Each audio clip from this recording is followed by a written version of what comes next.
तो दोस्तों आज हम एनेक्डोट सीरीज के सेकंड जो ये है एक क्वेश्चन है, एक डाउट जो है जो बच्चों के दिमाग में हमेशा रहता है, उसके बारे में हम लोग डिस्कस करने वाले हैं। ये चूंकि ये जो डाउट है ये बहुत ही मामूली सा डाउट है, लेकिन बच्चों के दिमाग में होता है। जब 10th तक हम पढ़ते थे दोस्तों, तो कई सारे बुक्स में क्या हुआ होता था, लिखा रहता था tan 90 is equal to sometimes infinity.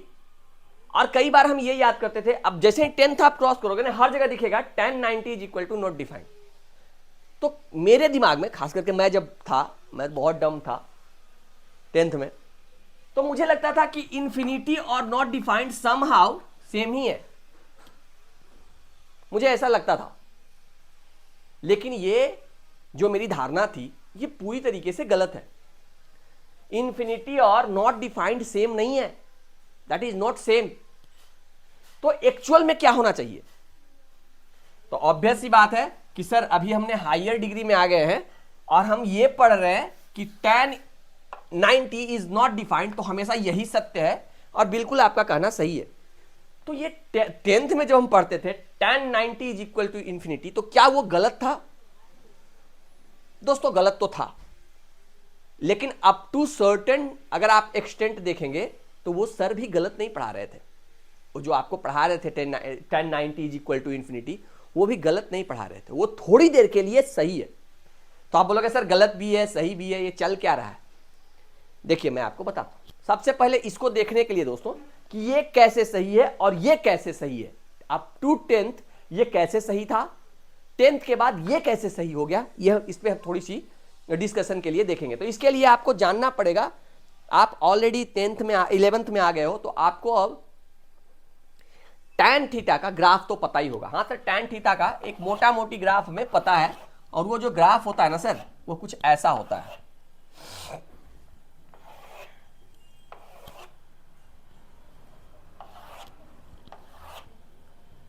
अगर ये if this is 0 degree, this is pi by 2, this is pi, this is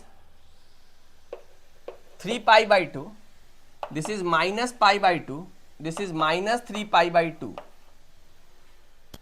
minus pi, sorry minus pi, and this is minus 3 pi by 2। अगर ये दिया हुआ है तो हम जानते हैं कि ये जो हमारे लैंग्वेज में, मेरे लैंग्वेज में, ये जो ग्राफ होता है वो डांसिंग गर्ल टाइप दिखता है। डांसिंग गर्ल क्या है? छोटी सी स्टोरी बताना चाहूंगा। डांसिंग गर्ल वो है जो हड़प्पा में, आपने क्या हुआ, एक बार खुदाई चल रहा था ना हड़प्पा से, तो हड़प्पा तो मोस्ट ऑफ द पार्ट आपको पता है पाकिस्तान में चला गया। तो वहां से एक ब्रोंज स्टैचू मिला है दोस्तों, करीब करीब इतना बड़ा है, इतना बड़ा।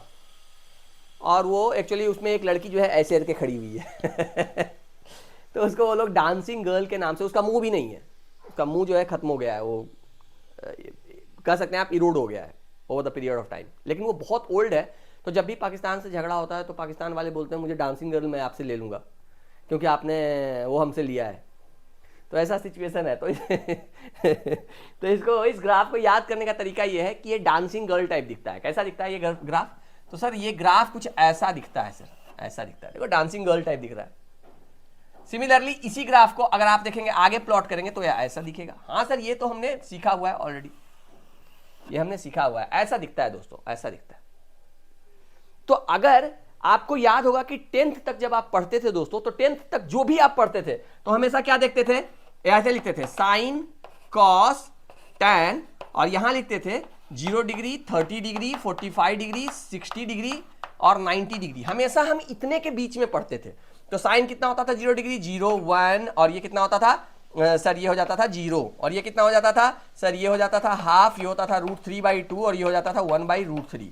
सर ये हो जाता था कितना 1/√2, 1/√2, और ये हो जाता था कितना सर, ये हो जाता था 1, और ये कितना होता था tan 60 सर √3/2, और ये हो जाता था हाफ, और ये हो जाता था √3, और ये हो जाता था सर 1, ये हो जाता था 0, और ये कई बार लिखा होता था इंफिनिटी और कई बार लिखा होता था नॉट डिफाइंड। समस्या यहां आ जाता था। देखो दोस्तों, अगर आप 90 डिग्री को, अगर आप 90 डिग्री को लेफ्ट हैंड साइड से 0 से लेकर के π/2 के बीच में अगर आप देखेंगे, तो ये जो अप्रोच कर रहा है ना 90 डिग्री को, तो इसका वैल्यू जा रहा है कहां पे, इंफिनिटी पे जा रहा है, इंफिनिटी पे जा रहा है। तो जब आप 10th में पढ़ते थे, you were only concerned with these angles only.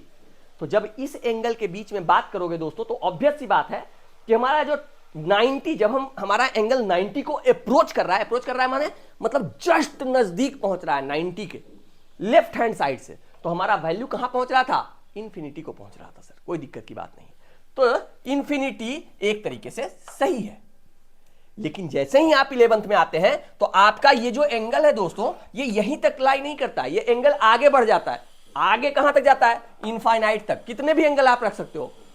अभी आपसे पूछेगा tan 1000 डिग्री का बताओ वैल्यू, तो आप बोलोगे सर तुरंत निकाल देते हैं। आप क्या करोगे, ट्रांसफॉर्मेशन में जाओगे, ठीक है, उसको एंगल को छोटा करोगे। ये have already studied in 11th।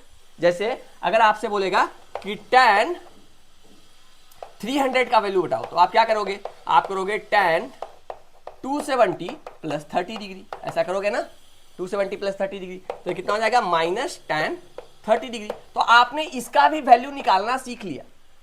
अब आप ओनली 0 से 90 के बीच में कन्फाइंड नहीं है, your angle can have any value. मेरा ये कहने का सेंस है, हाँ sir, any value it can है, यानी इट कैन क्रॉस 90 ऑल्सो। तो देखो दोस्तों, अगर 90 को जैसे ही क्रॉस करोगे, एकदम जस्ट नजदीक, 90 के जस्ट नजदीक, but from the right hand side, तो इस वैल्यू कहां जा रहा है सर, ये वैल्यू जा रहा है कहां पे, माइनस इंफिनिटी पे। तो अब देखो, अगर मैं 90 पे रहूंगा, यहां पे रहूंगा, यहां पे एग्जैक्टली 90 पे, तो डू आई नो कि where will I be, either at plus infinity और माइनस इंफिनिटी, पता ही नहीं है। तो उस केस में हम क्या बोलते हैं दोस्तों कि ये नॉट डिफाइंड है। तो जब 10th तक आप पढ़ते थे तो आप यहां तक सिर्फ पहुंचते थे, तो उस कंडीशन में प्लस इंफिनिटी सही था। लेकिन 11th में आप इधर से 90 को अप्रोच कर रहे हो या इधर से कर रहे हो, 90 के जस्ट नजदीक हो, कहां से, लेफ्ट हैंड साइड से कि राइट हैंड साइड से, यू डू नॉट नो। उस केस में you can not say whether I will be at plus infinity और माइनस इंफिनिटी। तो बीच में तुम कहीं पे क्या कर रहे होगे, ऑसिलेट कर रहे होगे, तुम्हारा कोई फिक्स्ड वैल्यू नहीं है, तो उस कंडीशन में हम बोलते हैं नॉट डिफाइंड। तो आई होप कि आपको ये अच्छा लगा होगा, ये सीरीज आपको अच्छा लग रहा होगा। तो अगर आप इस सीरीज को पसंद कर रहे हैं तो हमें सपोर्ट कीजिए और चैनल्स को जरूर सब्सक्राइब कीजिए और लाइक कीजिए। तो मिलते हैं दोस्तों फिर नेक्स्ट क्लास में। जय हिंद, जय कर्नाटक।